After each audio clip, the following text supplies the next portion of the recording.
If ads give you a pain in the nads or the nadettes, join us now on our new subscription model on Apple. It's all ad-free. To understand the economy, you have to understand human nature. This podcast is powered by Acast. How you doing there? It is podcast time. John and I were having a discussion about growing old, and he was saying, I don't want to grow old. And I said, don't worry, you have an open hell getting there. So take it as it is. Take it as it is. We will not discuss our ailments and our all sorts of pains and aches. Well, your name is already down for a hip replacement. Two hip replacements. And a knee replacement. The dodgy knee, it's all gone. No, it's all, that was from being athletic.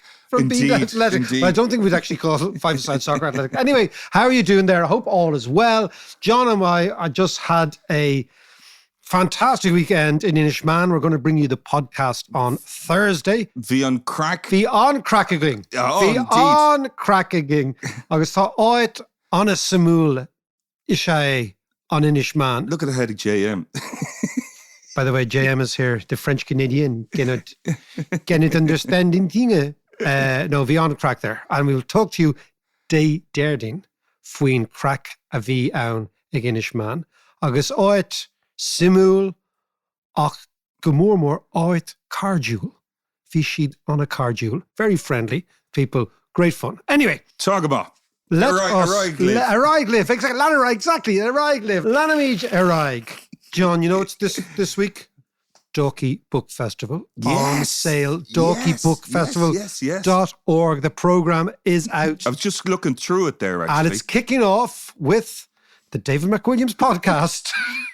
What other way could you kick off an amazing festival? Exactly. It is 6:00, Thursday, the 16th of June, which is Bloomsday. We will be kicking off the book festival with a live podcast.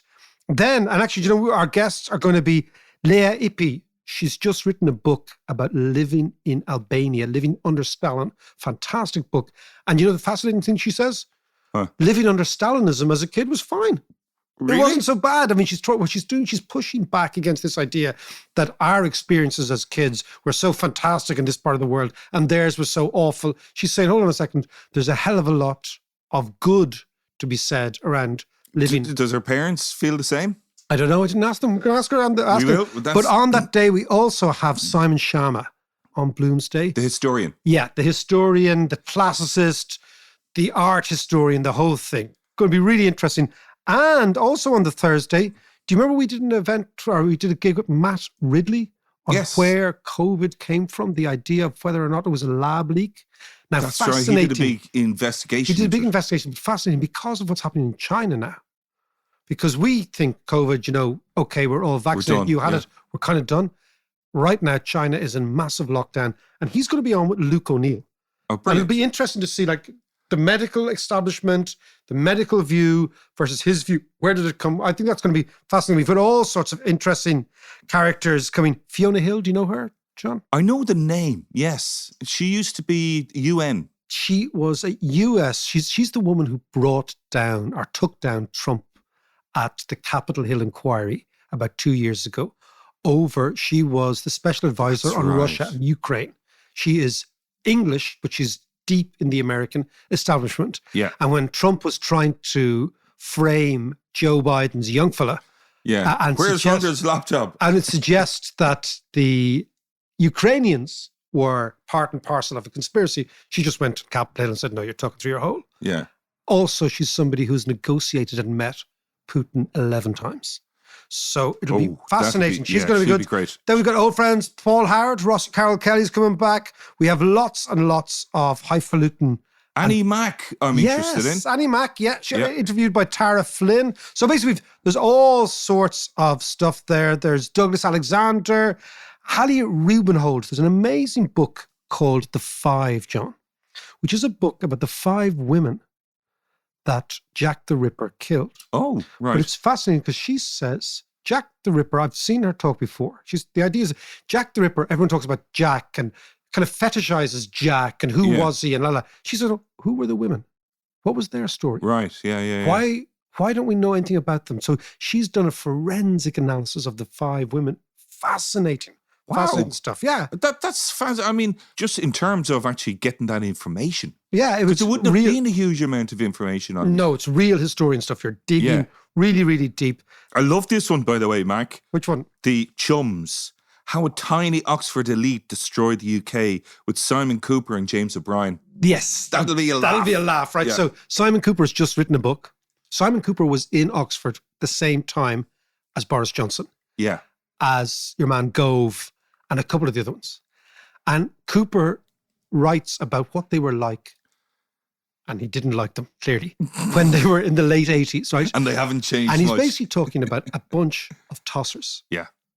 Who entitled tossers from Eton, who took over the UK and have destroyed it. And of course, James O'Brien. Well, James O'Brien is just he's just great fun. Yeah. So we've loads of good stuff. So if you are interested, we've also got an entire Kilconomics by the seaside. So we've got all the comedians coming down, all the economists. We've got a great crypto one as well, John. Ooh. Yeah, Savior, Our Complete Scam, Crypto, with Andrew Maxwell, the comedian, in the chair. Is he a crypto head? No, he's just a clever guy. He's a clever guy. Yeah. And the whole idea is you use comedians to make economics much more accessible, Yeah. And Like yourself, huh? complete lack of expertise. So that is the Dorky Book Festival.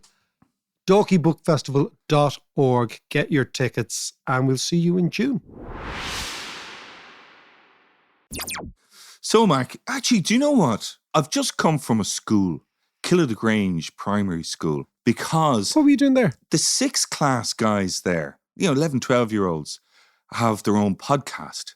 Oh, sweet. And my sister Shelley teaches there. So she asked me to come in to have a chat with the podcasters and give them a that's few really points. cool. What were they like? They were brilliant and they're so enthusiastic. But do you know what I thought was brilliant? What I think in general is brilliant about young people getting into podcasting and blogging is that they're finding their voice, which is really important. And they're engaging with, they can see how you put something like this together and the news cycle and all the rest. And they're telling really their cool. story. I just thought it was fantastic. That's really cool. I mean, were you just saying, look, this is how you do it, and this is technically how we do it? Yeah, and they had a million and one questions. And That is brilliant. They're 11 or 12 years old. And well they're done. fantastic. That is great. I just had to give them a shout out. But the interesting thing is about finding your voice. This is maybe the most essential attribute that all of us can actually discover. Because if you think about all kids, and again, I'm really intrigued by this in education. When kids are very young, I'm talking, up until about 11 or 12, they have their voice. They know, they say weird things. They're not embarrassed. They rarely second guess themselves. And they blurt it out. Yeah. And they have these amazing imaginations and they play these amazing games and they can reimagine themselves as almost anything. But deep down is they have this voice. And for some reason, again, I have no idea, I'm sure psychologists will tell us all about this, and psychiatrists, particularly psychologists, between the ages of about 12 and 18, you lose that voice. You become embarrassed by yourself. And those teenage years are so difficult, and that's what makes it so difficult, because you're so unsure of yourself, and the world is such a big, daunting place that it's actually trying to find your place in that. But the problem is typically, teenagers, or not typically, in many, many cases, find somebody else's voice. Yes. Because they're afraid of the sound of their own voice. They're afraid of their own ego. And I mean the ego in the internalized sense. Yeah. And then many, many people spend the rest of their lives trying to rediscover this. And many people don't find their voice, So I think, when you're talking to 12-year-olds, it's fantastic because what you're saying to them is, your voice now is legitimate and it's you. Yeah. It's what makes you unique, what makes you different. Yeah. And that's what gives you, certainly in the labor market as well, that's what gives you your authenticity. Yeah. That's what gives you your selling point. And it allows you to build confidence as well in yourself, which is the most important thing, to be comfortable in your own skin and confident. And to have, something to say, it's interesting. Yeah. And somebody said that one of the problems with education, or our particular education, is it educates the curiosity out of people. That we arrive in school are at a certain stage incredibly curious about the world. And sometimes by the time we leave school, that curiosity has been educated out of us because we're given the right answer. Yeah. And we know there's no right answer, or we're given the one answer, and we know there's always 100 answers to various questions because the questions themselves change depending on A, who's receiving the information, and B, who's giving it. Yeah. So, I thought that's lovely. So that was Kill the Grange down the road. Kill the Grange. It was brilliant. But, and it actually links into what we're going to talk about today a little bit as well, because through that podcast and through them kind of interacting with each other, and then, of course, the listeners, the wider, broader network, is fascinating, and how that network actually grows. So what are we going to talk about today? I quite like the angle. So, and it leads into that network economics. Yeah. What we're going to talk about today is network economics. We got there in the end. See what you did there? Circuitously around. This is meant to be a really professional offering, John. This is meant to be you and I having done enormous amounts of prep, enormous amounts of... It's like doing... I don't know about you, Mark, but I do. You've been up all night. No, we're going to talk about network economics, but also the power of networks. And the reason we're going to talk about it is because, John, of the two people in the news that this week have been Elon Musk and Vladimir Putin. Yeah. And believe it or not, I think they've got something in common. Go on. Both these men are trying to acquire global power, domination in one way or the other, right? Putin is trying to acquire power in a way in which we kind of understand, which is the traditional hierarchical power, which is a top-down command and control, really, really tight control from the center. Yeah. Typically vertical power, and we see this going back in all sorts of historical cases. Musk, on the other hand, is trying to acquire the platform of power and the power of the network. And these two are completely different. So one is a horizontal power, which is the network, right? The other one is a vertical power, which is the command and control one. And ironically, in both men, I see a similar type of land grab, but using very different frameworks of power. And I think the power nexus between the vertical power, the old school power, and the horizontal power, the network power, is something that we're going to see more and more of over the coming years. Okay, Mac, so let's explore both of these. Let's start with the traditional power as you describe it. Well, so they're all economic, right? So there's network economics and traditional vertical power economics, right? So Putin's power is centralized. It's this command and control. Historically, these things started from clans, right? So if you think about, for example, royalties and aristocracies, they were just the best head kicker in the village at the time, right? So and they didn't have blue blood. They didn't have blue blood. No, they didn't. Really? Did they not? Exactly. But they started as clans, and then they morphed into kingdoms, and then they became kind of what I would call inherited hierarchies. And you have them all over, and every society has them. And, that structure, that way of having a top man at the top, and then having a sort of a vertical hierarchy. You can see it in corporations today. Yeah. You can see it in what I would describe as centrally controlled cults, like organized religions. Yeah. Which is basically a centrally controlled cult with the top man at the top, and it's always a man. Yeah. It's never a woman, right? You see that in bureaucracies, you see that in states, you see that in armies. So it's that understood idea that there's somebody at the top. Now, in the Putin case, it's the big man at the top. Yeah. Now, historically, as an organizational structure, the reason this worked was because it actually saved time. If the big man made the decisions, right, it actually saved all the kind of internecine rowing as to how decisions would come about. So it actually did save time, right? But critical to this type of power, John, is whether it's economic or political, is the power to punish, right? That's critical. Yeah. Okay, because that's what... There's consequences if you go against the grain. Disciplines everybody, right? Yeah. And it's dominated by these strong ties, right? Now you see that in the Putin, it's a kleptocracy. So basically what I would call it's a regime characterized by al fresco lick arsery. So lick arsery, as we know, is bad enough, but al fresco is outside and in public, which is why you have all these grown men prostrating themselves in the Kremlin, right? Because they know that their way of power is proximity to the boss. Now, bad enough it is in the Kremlin, right? You see this shite in corporations all the time. Yeah, you do. This idea of, you're kissing up and kicking down, right? Yeah.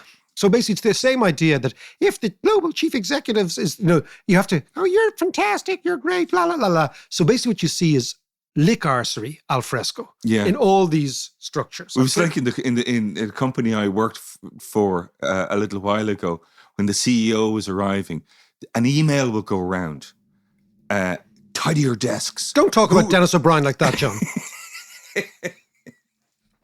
Was it Dennis O'Brien? Yes, it was. I love it.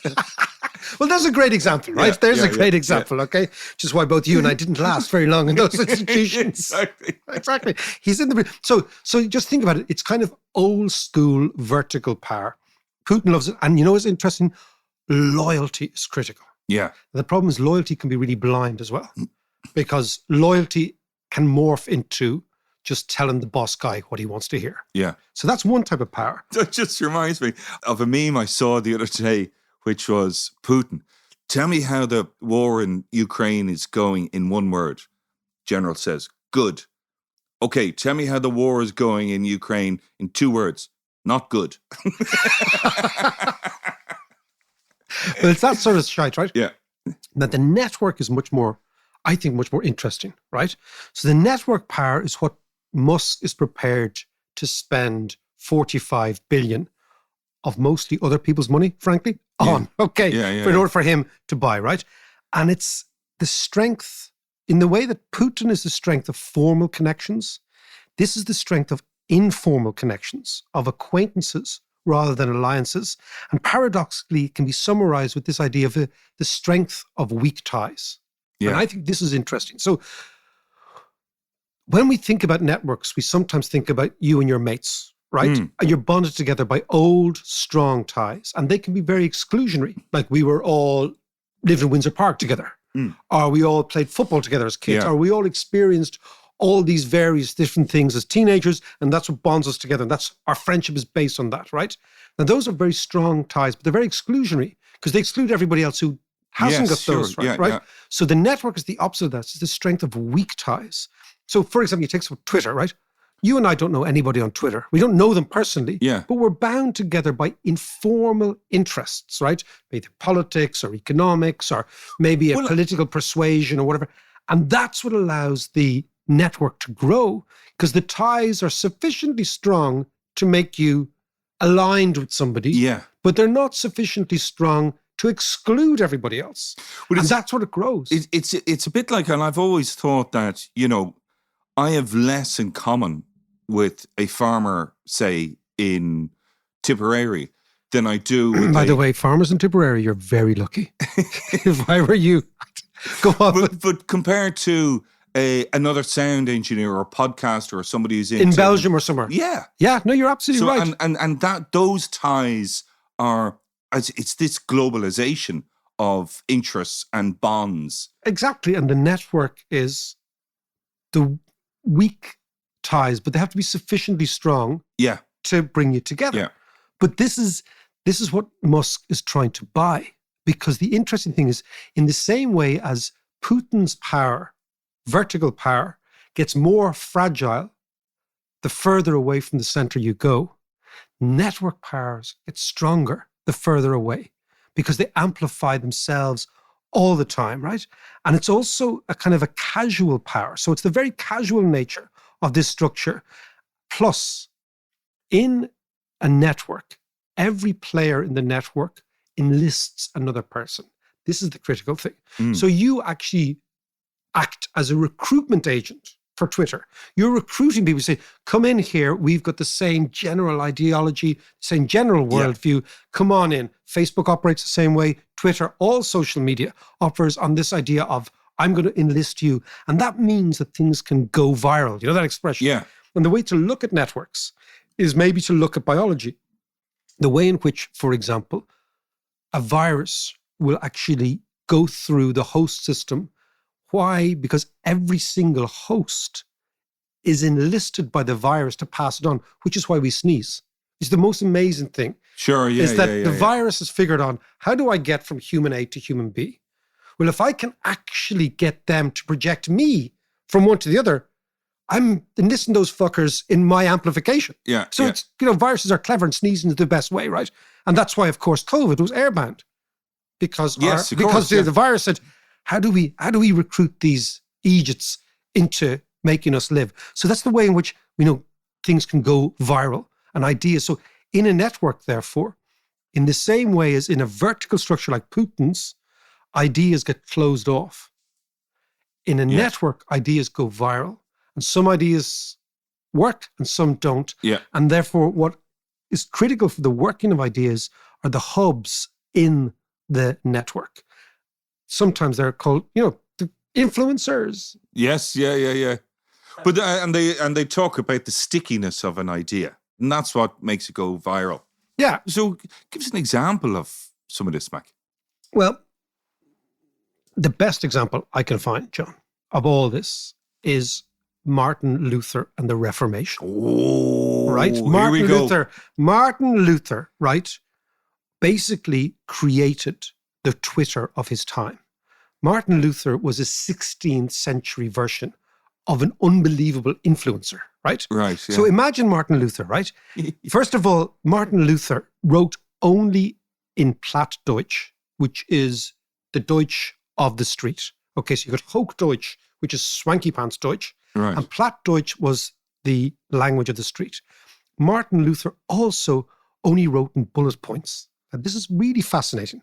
Okay, yeah, that's a smart move. Yeah. Actually. So basically, if you see what Luther Halloween night, 1517. Ooh, Martin Luther is dressed up, okay, at Halloween as a monk, and he nails his points to the door of the cathedral at Wittenberg, right? But what did he nail? It wasn't arguments; it was bullet points, right? Yeah, because he knew that people couldn't read. That people could only read very, very basically, right? And get the gist of what he's on about. Get the gist of what he was saying, right? And what he was saying was he knew that people were a bit fed up with the church.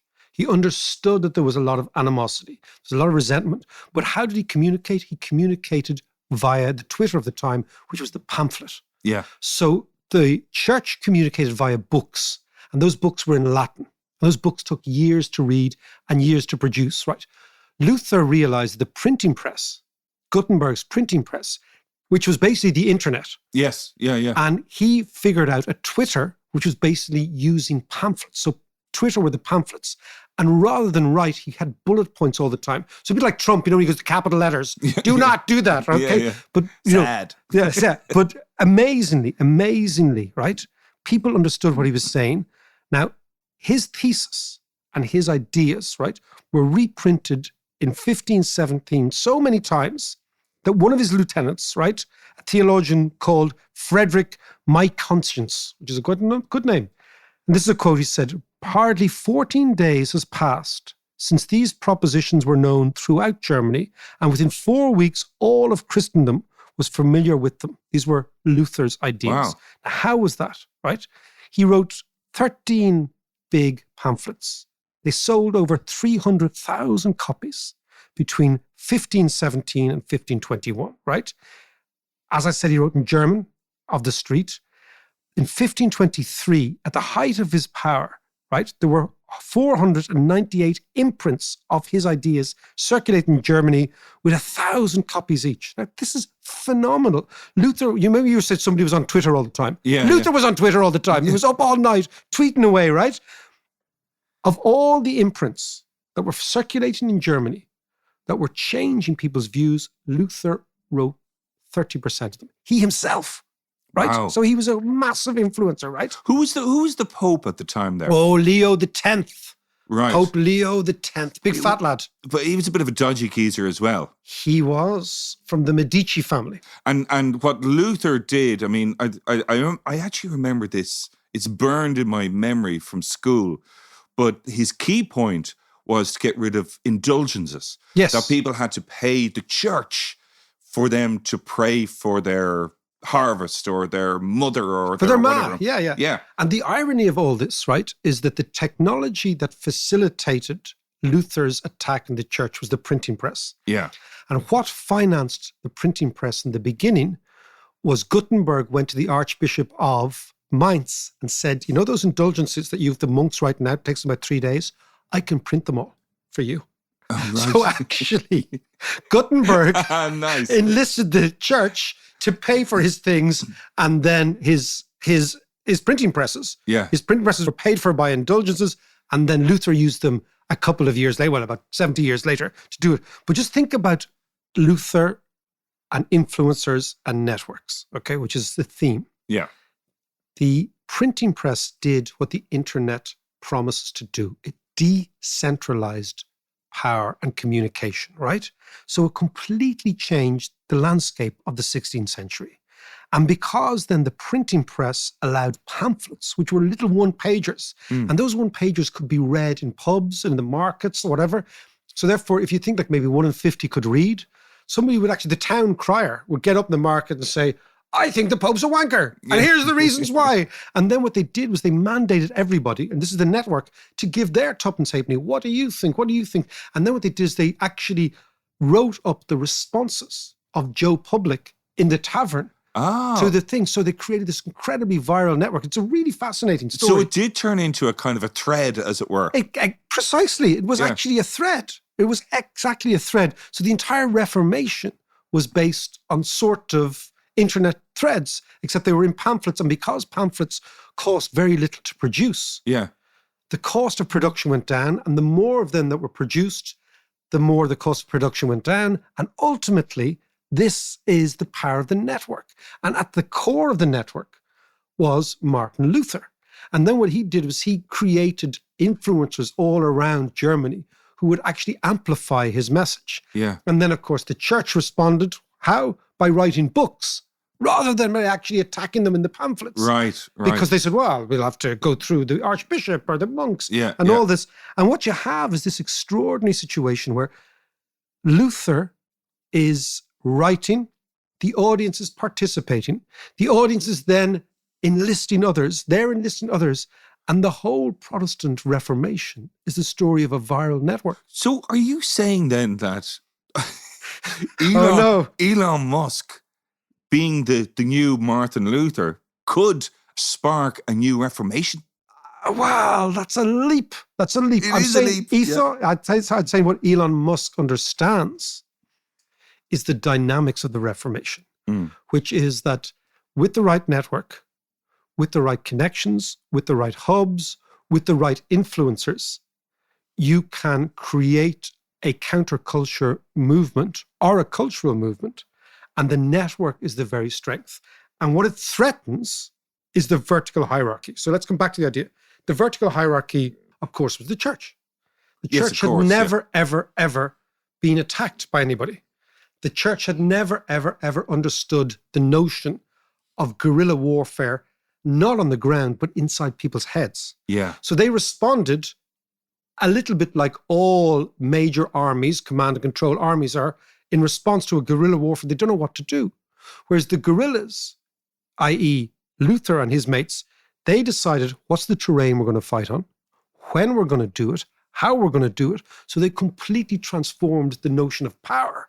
Because suddenly you get the Catholic Church, the Christian Church, the most successful multinational organization in the world up until then. From the fall of Rome all the way through to the Reformation, church was always there. It is taken down in Europe by this crazy anarchic network set up by one fella with a grievance and a few bullet points. And that's what shows you. And this is what, I don't know if Musk is thinking like this, but this must be what he's thinking. This is the real source of power. This is where power resides. And then if you think of economic power and economic networks, all those social media companies are based on network economics. But, you know, what goes through my head when we talk about networks and Twitter and social media and all that kind of stuff, and how we, as we said, have more in common with people like us in France or Belgium or China or wherever, the stronger the network, the global network becomes, will that lead to a weaker nation state? I think that's probably we should conclude there, because I think that's actually where you do conclude. So the nation state is very traditional. It's based on strong ties. I am Irish.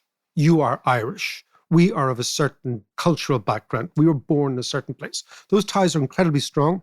And by their very definition, they exclude everybody else, right? Whereas the network is saying, as you said, well, you know, the fact that you're Irish is kind of inconsequential. Yes. You're into music, you're into books, you're into literature, you're into art, you're into whatever your thing Leeds is. United.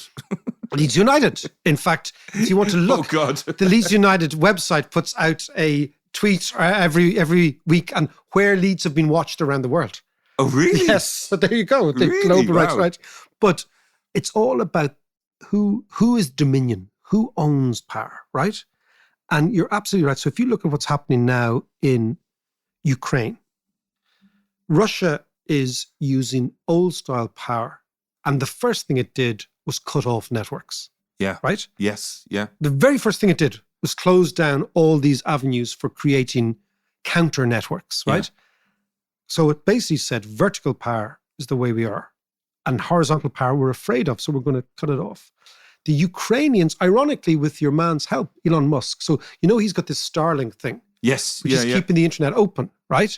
The Ukrainians have been insistent on keeping networks open, on fighting the war online, on fighting the war of information, which is why the Russians continue to take away people's mobile phones as punishment when they invaded, because they understood the Ukrainian network is as powerful as the Russian tank, or maybe even more powerful.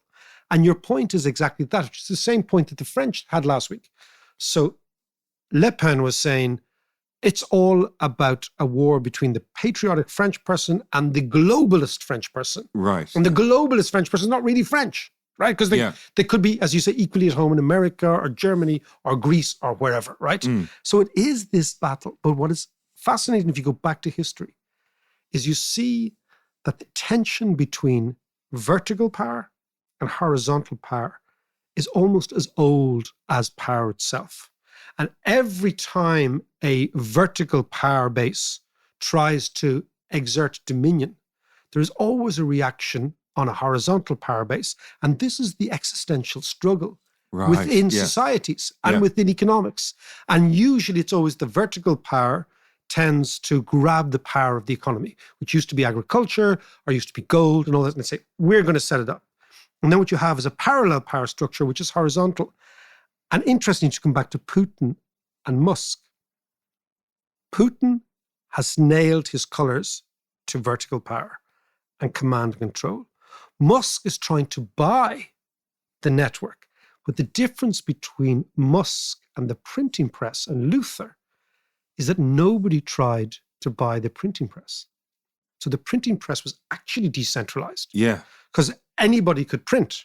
And then what you had is various countries tried to clamp down on printing because they knew that printing was actually the font of all anti-government protests. But what you have with these two men is an age-old battle, the battle between horizontal power and vertical power. But the thing that worries me about this is the fact that it's this battle now between, on a network, this battle between influencers and experts, where influencers are listened to more, the more influential. Well, it's quite funny. Yeah, I mean, experts, so you get the situation where influencers have no expertise and experts have no influence. Exactly. And that's what's happening.